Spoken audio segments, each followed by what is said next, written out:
Okay, I already talked about the cons of this camera, which I'll put a link to all the reasons why I believe the FX30 and the FX3 are not true cinema cameras. Some people were really making interesting videos using my content, using my videos, taking snippets of it as if like now people are treating YouTube like TikTok. And the whole time I'm sitting there watching those videos thinking like, I really hope that these guys are being paid by Sony to make these videos. I really hope that. Because if you went through all the time and trouble to, you know, rip off my videos and then use it to, you know, debate me for some reason, or, you know, you felt obliged to tell your little audience like all the reasons how I'm wrong by using my content in your content, I really hope Sony is giving you a cut, because I don't understand why else your nose would be so far up their assholes. It's my sex box, and her name is Sony. Like your TV show, what's it called? Dark Times. I shot with the A7S III on a damn near daily basis for over a year straight, okay? The A7S III was my main breadwinner for corporate clients and documentary clients, basically anybody that couldn't afford the red Komodo and a little skeleton crew. And not only that, but I used it multiple times a week to film myself for not only here on the YouTube, but also for my weekly videos over on the Dog Times Patreon. If there's anybody that can try to convince you of this, I think it would be me, right? I use that A7S III all the time. And when I bought it in August 2022, I only paid $2,500 for that camera. And when I sold it, guess what I got for it? I got back every damn penny that I spent on it. So that's never happened. I have never in my career of buying and selling cameras been able to sell a camera for the exact same amount of money that I bought it for. So here I was with $2,500 in my pocket, and I bought this, an FX30, brand new from a camera store. They had a flash sale going on, $1,500 out the door. So I had another little Sony camera and an extra $1,000 in my pocket. I kind of saw it as a win-win. Much like a lot of you, I originally was thinking like, yeah, it's going to be a little bit of a downgrade. But once I started using this FX30, I quickly realized there are at least 13 features specific for me, how I use Sony cameras, that were huge game changers, or that were huge advantages, huge features that just were not available in the A7S III. So let's get going here. The first one is something that most of you already know, and that's the simple fact that the FX30 has anamorphic modes. It has the D-squeeze features. Just be aware, the A7S III doesn't offer any anamorphic features within that camera. The A7S III does not allow you to import any LUTs, not one LUT.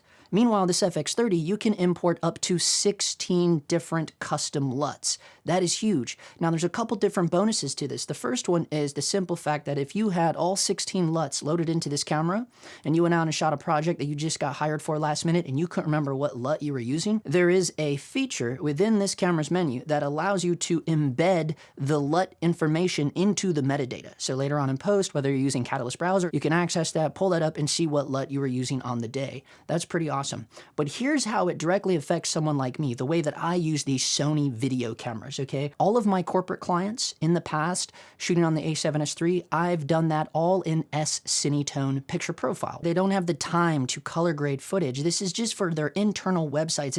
It's what we call industrial videos in the biz, okay? You know, I would just give them S-Cinetone. My corporate clients absolutely love that. But now there's an awesome feature within this FX30 where if I turn off log shooting mode, I can use any of my imported LUTs as a baked-in picture profile, my own custom Rec 709 look, if you will. Now, this is awesome for someone like me because there are specific LUTs that I use for these Sony cameras that are directly born out of power grades that I've created within DaVinci Resolve. Some of them actually give you a little bit more dynamic range than the stock S-Cinetone. This is a big feature that you are just not going to have access to on your little A7S III. Okay, so now let's talk about a feature that I think is more a little bit of a niche feature. One of the reasons why I pulled the trigger on the FX30, and that's because of this right here. This little zoom rocker right here. This is a big game changer for someone like me who only owns 3 Sony E-mount lenses. And this right here is one of the 3 that I own. I've done a full review on this. It did get a little bit slept on. I think it's because the thumbnail was a little bit shitty, so that's on me, but I will put a link to it down in the description below. There's a lot of footage in that video of this lens. I absolutely love this lens. This is Sony's Power Zoom, the 28 to 135 f4. I absolutely love this lens. If my Sony camera is not on the gimbal, I can guarantee this is the lens that's attached to it. I absolutely love using this for corporate work, documentary work. If you shoot a lot of corporate and documentary stuff and you don't have this lens in your kit, I think you should highly consider it. Now, granted, you can tell how huge it is. It is a little bit odd using this on a mirrorless camera body. I think when they originally launched this, it was paired with the FS7 Mark II, so it is a little bit old, but it is a spectacular lens. It has optical steady shot. It's got a physical iris that you can declick. It is parfocal. Just a beautiful, beautiful lens. If you take advantage of Sony's clear image zoom, it turns into a 28 to 210. Pretty badass. I absolutely love this lens. The FX30 gives me a zoom rocker to control the zoom with this. That is huge because when using this on the A7S III, a camera that does not have a zoom rocker, it's a little bit awkward. Back when I was using this on my A7S III, I had to program one of my custom buttons. I programmed the trash can button just to access the zoom, right? So first of all, you can't just start controlling the zoom within the A7S III. There's no way to do that. You have to first tap one of the custom buttons, then you have to jump over to the D-pad and control the zoom through the D-pad. So that's pretty archaic, right? That's literally how I use clear image zoom on my 8-year-old RX1R2, right? So it's kind of clunky and it's kind of old school and it's a two-step process, so it does slow you down. So I would always just control the zoom rocker off of the lens itself. So this is where it gets a little awkward, specifically using this on little tiny mirrorless camera bodies, because keep in mind, this does weigh 3 times the weight of your camera, okay? This is a big, beefy lens. That is one of the reasons why I have the tripod collar upside down, and this right here is actually my quick release nub for my EasyRig, okay? So that's just kind of where it holds it, and obviously you can tell how beefy it is. That is the center of your rig, right? So it just makes sense to snap it onto the EasyRig that way. So I would always have to use the physical toggle switch on the lens itself. This is the zoom rocker right here. But there's a little bit of a problem with this when using this on a small mirrorless camera body that you may be able to tell right now. So it's way back here on the neck, right? So if you're using this on your mirrorless camera body, the inclination is to hold it where the lens is the heaviest, which is directly under the front optical element. Well now, because if I want to control the zoom, I got to pull back here and, do this. Now, if I don't have this attached to the EasyRig, you can see how awkward that's going to be. Meanwhile, if I have it attached to my FX30, well, the zoom rocker is already right where my hand naturally is anyway. So I can continue to hold the lens under its most beefiest element and then also control the zoom. And that is a game changer for a guy like me where this lens is living on my camera 90% of the time, no joke. But now let's take that a step further. There is a function in here that I actually added to my quick function menu where I can control the speed of the zoom. This is awesome and huge because you can't do an awesome whip zoom with this like you could an old vintage zoom lens, right? Like if you had like a Leica R 35 to 70 or something, you can do some crash zooms. You can't do that with these lenses. You can't do that with any Sony zoom lens because even though they have a physical zoom ring here, it doesn't matter, right? As much as you whip on this, it's going to constantly be affected and dampened by the internal zoom motors. So the fact that now with the FX30, I can go in here and speed that up or slow it down, that is awesome.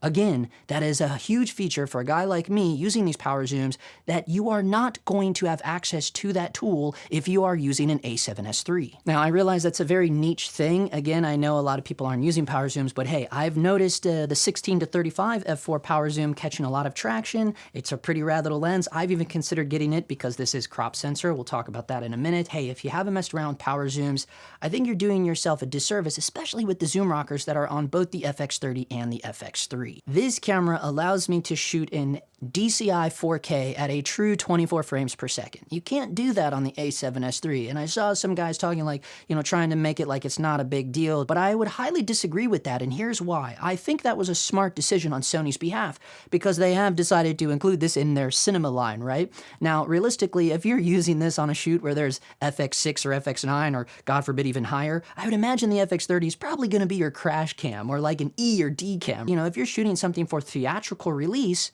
well, DCI 4K is the industry standard, right? That, especially if you're thinking you got to make DCPs down the line. Now, I realize the reality is there are no limitations once we get into post-production. Once we get into DaVinci Resolve, we can literally export anything we want, right? I understand that. But if we always want to start with the best we can get out of the tool, then having a tool that can actually do a true DCI 4K at a true 24 frames per second, now we're getting pretty damn close to the industry standard, right? Everybody wants to talk in these forums and Facebook groups about about, oh man, is the camera, yeah, but is it Netflix approved though? I always love how people use that as that's a criteria to buy a camera nowadays. Hey, is it Netflix approved? Oh, I'm sorry, I didn't realize. Are you working for Netflix? I didn't realize you had so many awesome feature films and feature-length documentaries that Netflix is just knocking at your door waiting to get. I don't understand why that's everyone's biggest criteria for purchasing a camera. Let's look at the reality of what the camera actually is capable of. Yes, this camera actually will let me do DCI 4K at a true 24 frames per second. Well, there's something that I think is a pretty decent criteria, right? Especially if I'm shooting actual narrative works, which a lot of you may or may not know. I do have 2 short films streaming on Amazon Prime, one called You Have Arrived, one called Wolf Game. I have done plenty of short films, not only as a director and producer, but certainly as a cinematographer. I think I've shot nearly 50 short films, and I've shot 3 feature films as the cinematographer. So if anybody has any kind of talking about this in our YouTube camera world, I think it would be me. So bouncing off of that, what else is another cool advantage of this FX30 that you're not going to get in the A7S III? Well, we can actually set our shutter speed to 1/48th of a second. Okay, now I've already ranted and raved about how I think it's a big bummer that we can't get a shutter angle in these Cinema-Line cameras, okay? I won't bring that up again, but at least we can shoot at 1/48th of a second versus what you get out of a mirrorless camera or a hybrid camera such as the A7S III. It's gonna limit you to 1/50th of a second. Now I know these are details, Justin. I think that was a smart move for Sony again, because if they're thinking about integrating these little cameras, whether it's the FX30 or the FX3 for that matter, with any of their higher end true Cinema-Line cameras, right? Having those options of not only DCI 4K at a true 24 frames per second, but also 1/48th of a second shutter speed, this is a big deal to making sure all of these cameras can quickly and easily match together, right? So again, these are things to consider. Another cool thing that this FX30 offers that you cannot get in the A7S III, and this is a big thing for me shooting a lot of corporate videos, is we have now a variable shutter speed, okay? We can fine tune our shutter. Now this is big. I think Sony did this thinking of how, higher end Cinema-Line users are gonna be using this little camera on the volume, right? In the virtual production world, LED walls. You may need to have access to that variable shutter to stop any flickering going on. But that doesn't affect me. I'm not shooting on the volume, let's be real. But where this does apply to me, where certainly I ran into time and time again when I would walk into any big, huge corporation office there to shoot a corporate video for them with my A7S III, and guess what? You walk in there and there's a sea of people sitting at their cubicle offices, and all of them have their computer screens on, and you look at your camera, you look at your A7S III, and all the computer screens are wavering and flickering and going crazy. It would have been nice to have the FX30 to have that variable shutter speed and just sit there and fine tune it and get rid of all that flicker. Now, to take it a step further, not only do we get to fine tune that shutter, not only do we get a true 1/48th of a second shutter speed, but if I simply just tap down on the D-pad, it locks the shutter. Now that's cool because these cameras are very small, they're very tiny, and they're really lightweight. I'll have a rant about that in a minute. If you're like me, you're going from handheld to easy rig to tripod to dolly, whatever you're doing, you're moving around. This is very simple to accidentally move this. And before you know it, you could set your shutter speed to something crazy. So having that tool built in to just tap down on the D-pad and now your shutter is locked, I absolutely love that. And I realize these are really tiny features and details, but the little details stack up quick. Now we're gonna get into the overall design of the camera. And I've always said this from the day the FX3 was launched. I love the way these cameras look. I think they're a sexy build. I really like the way they look. I mean, that was always the most interesting thing to me about the FX3. So then when the FX30 dropped, I'm like, damn, it's the exact same camera, just a different sensor inside, right? I love the way they're designed. And once I got this camera, I actually kept about 90% of the buttons mapped as is out of the box because I think it's really smart and intuitive just the way it is. I only changed a few things. The biggest, coolest thing to me is now the joystick is up top, right? That's my little joystick. Well, where was your little focus joystick on the A7S III? It was on the back of the camera. Now, who is that gonna benefit most? Photographers, right? People using the EVF, right? Now, little side note here, I did a full video on what I think is the biggest, coolest slept on feature of the A7S III, which is that camera's EVF. It literally has the best EVF on the entire camera market. There is no EVF that beats that camera, and the reason why is it's because it's the same exact EVF that's in their flagship $6,000 A1.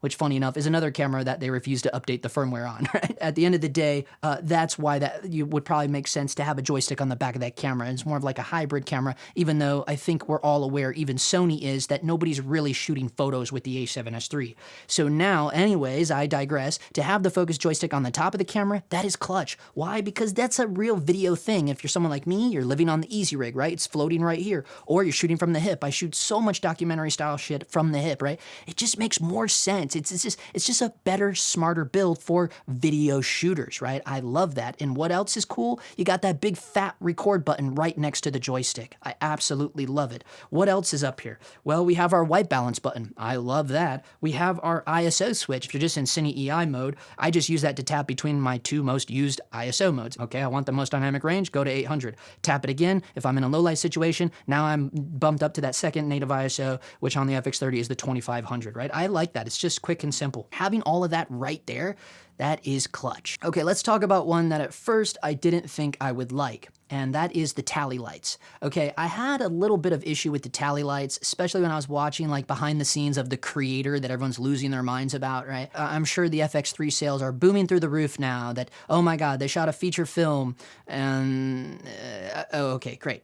A feature film where, you know, almost every single frame of the movie, the background has been replaced with CGI, right? I found a little 12 or 15-second interview clip of the director from The Creator saying specifically one of the reasons why they chose the FX3 cameras is because they're so small and they liked running around looking like a student film, right? Okay, just saying, all right? I'll end it there. I'll let you figure out the rest, okay? But the reality is, you know, watching the BTS of The Creator, seeing the tally lights on, you know, for those of you that don't know, but, you know, and if you don't believe me, well, it's not hard to just plug my name into IMDb and see the history that I have in the filmmaking community. I was an actor for many, many years, right? I've been acting since the 2002, I believe, was when I first started acting, okay? So I've been acting a very, very long time. I've been a member of the Screen Actors Guild since 2011, and looking at those tally lights as a professional working actor, I instantly thought, wow, that's not a good idea. Like, I don't know in what world we should have tally lights, red lights blinking in front of our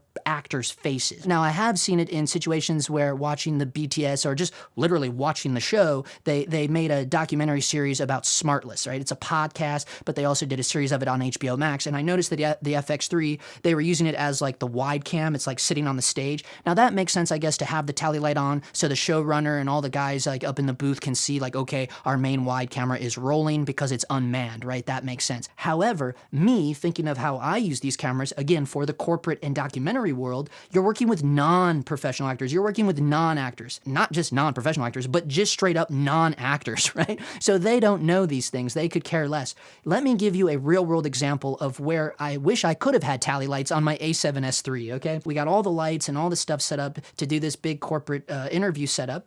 You know, the big boss man walks in. He's a 9-to-5 guy. He works at this big corporate office. He sits down. I show him the teleprompter. I'm talking him through it. You know, they get him mic'd up. And then me just being who I am, I say action and crickets, right? He's just sitting there. He's looking at the camera. And then he looks at me and he goes, oh, is it rolling? Is the camera recording? And then it dawned on me like, oh, this guy he's not an actor. He's not going to respond to the word action. If this would have been any actor, if this would have been anybody that ever even took one acting class, they would have responded to that like Pavlov's dog, right? Like actors just respond to action. But your normal pedestrian, your normal like 9-to-5 corporate guy, he's not going to respond to that. What was he looking for on the camera? A tally light, right? That's a pedestrian thing, right? He's looking for the little red light to, okay, everything's good, you know, because he's nervous as all hell. He's not used to being under the lights. He's not used to have a big lens with a matte box in front of his face, right? He's got a boom mic above him. Like he's probably freaking out, right? So he, you know, in his nervousness, he's just looking for a little red tally light. So when I thought of that, I go, damn, that would come in clutch, right? So that to me, I think is a really good example of when to use the tally lights and when not to use the tally lights. But also, you know, I get it. It is nice to have it if you're running and gunning, you're moving a mile a minute, especially if you're a wedding guy. I know all the stress that comes with shooting weddings, right? So, you know, we've all been there. Sometimes you forget to hit record. It's like, dude, you had one job, man. All you had to do is hit the record button, right? But we've all been there. It happens. So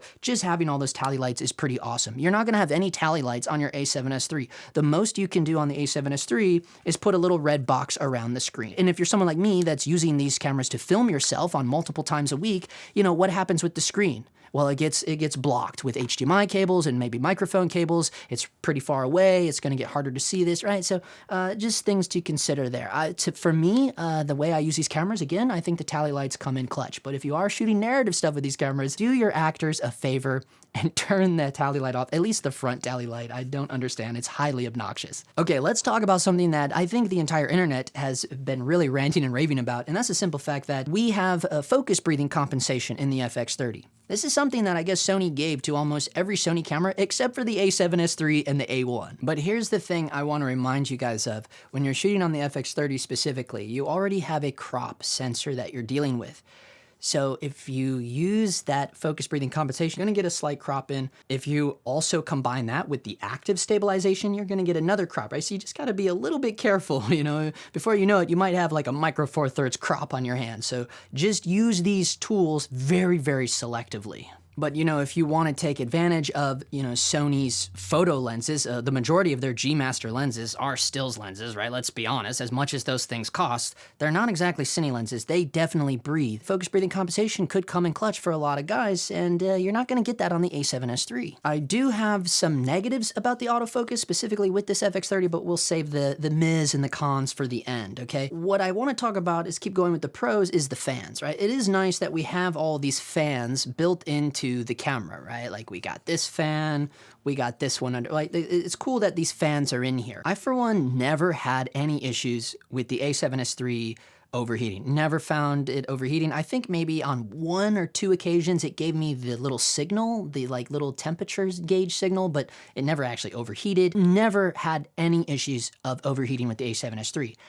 However, I think it's just a little bit of extra security, a little bit extra assurance knowing that we have the fans on this camera. That's kind of cool, I guess, right? However, what I will say about the fans is I think it's kind of like poorly designed, in my opinion. You know, I'm comparing it to the Sigma FP and the FPL. Now, there was some really sexy design cameras when it comes to the heat sink design of those camera bodies, and the fans were just really sleek and just, you know, this kind of looks kind of more like, yeah, like a 3D print or something. Like, I don't know. And plus the holes are kind of huge on this. It makes me concerned. And I'm pretty sure this is the exact same design of the FX3. But yeah, it's cool that you have the fans there, right? It is nice. It's a little bit of extra assurance, right? I still stand firm to what I said earlier, where I love the way these cameras are designed, specifically with the quarter 20s all over them. In my opinion, you don't really need a cage for these things. I put a little Arca Swiss quick release plate on the bottom of this, and it just pops onto my 15mm rod base plate. Then all I did is I put one of these little $25 wooden camera top plates on here, and that's it, you know, because I can literally attach anything to this. I can put a NATO rail on this, tiltable monitor mount, however I want to do it, right? That's all I need on this camera. I like the idea where I don't really have to put it in a cage if I don't need to. You're not going to be able to do that with the a7S III. Obviously, you have Cine EI on this. You're not going to have that on the a7S III. I've already done a full rant on that. We're not going to get into that today. Again, I feel like it's a little bit of a marketing gimmick. Why? Well, because what is Cine EI? It is the exposure index, right? So again, just to recap for anyone new here, the fact that we don't have reliable exposure tools in these cameras, I feel like Cine EI is a little bit pointless. Now, if we could get a waveform, that would make it more usable. If we could get EL zone or false color, that would make it even more fun and usable. But as it stands right now, I do feel like Cine EI is a little bit of a gimmick. That's just my opinion. Okay, let's talk about one of my biggest concerns when I pulled this FX30 out of the box, because I did buy this brand new, and my first thought was, oh my God, it is really lightweight. And not in a good way, right? Anything that says cinema on it should not feel like a rinky-dinky toy, all right? That is a problem. And when I started looking at the specs on this, the a7S III weighs quite a bit more than this, okay? Why does a hybrid camera weigh more than a camera that says cinema line on it? Well, you might say, well, Justin, because it's only a third of the price. Okay, fair enough. However, if you look at the weight of the a7S III and compare that to the FX3, the a7S III still weighs more than the FX3. What is the deal with that? You know, this is my problem. Like, for instance, the Komodo, that little tiny square brick camera, you pick that up and you go, whoa, right? Like, you know, you're holding something substantial. Now, here's the thing. Everybody's going to get on to me about price. Yeah. Okay. Yeah. Okay. It's a $6,000 camera. What is FX3? Like a $4,000 camera? Still, a $4,000 camera?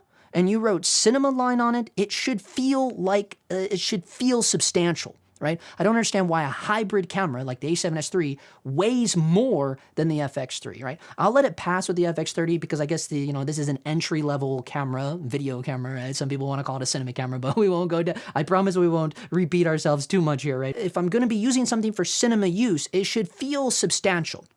This camera does not feel substantial to me. It feels like a toy. I mean, and I didn't even have to weigh it or look at specs or anything.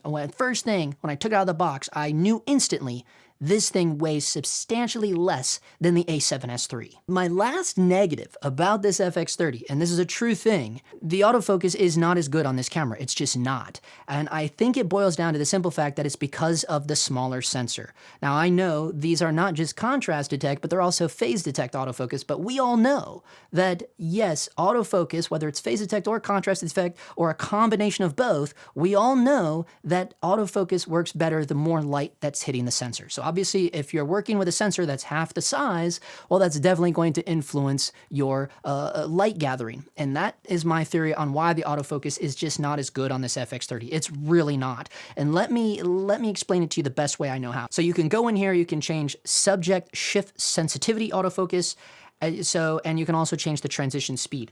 So on my a7S III, I would actually put those in the middle. But on this camera, I gotta jack them up pretty high to get the same feel or the same response that I'm used to, right? So that to me is a clear example that, yeah, the autofocus is not as good on this camera. It's just not.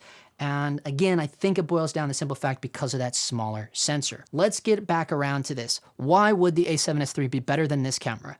Well, we know that it weighs more. We know that it feels a little better in the hands, but the reality is it is full frame, right? A full frame is always going to be better. It just is, right? Why? Well, it's going to gather more light because the sensor is twice as large, right? But again, the a7S III, much like the FX3, they have that second higher clean native ISO of 12,800. That's huge, right?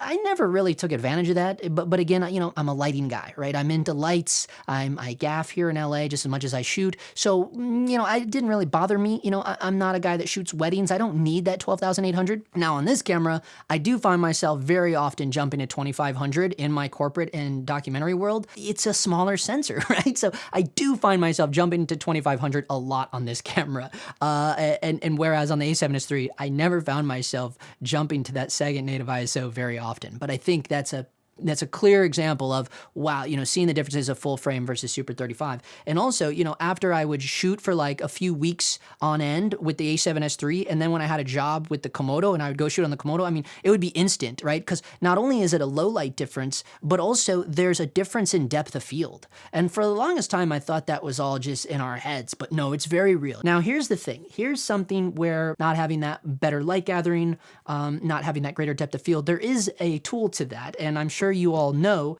this bad boy right here. Okay, this takes me back to my Pocket 4K days, right? This is a Metabones Cinelock. If you're gonna get a Metabones, if you're gonna spend the money on Metabones, the Cinelock is the way to go. Well, now in that instance, then yes, I would highly recommend using a cage because the cage is gonna allow you to lock the Metabones directly to the camera and make it all one concise piece. I didn't really want this, the funny thing is, but it was so cheap. It's so cheap, you're gonna lose your mind. I got this for $200. $200. I would have been dumb not to buy it, right? It was brand new. I don't know how I got the deal.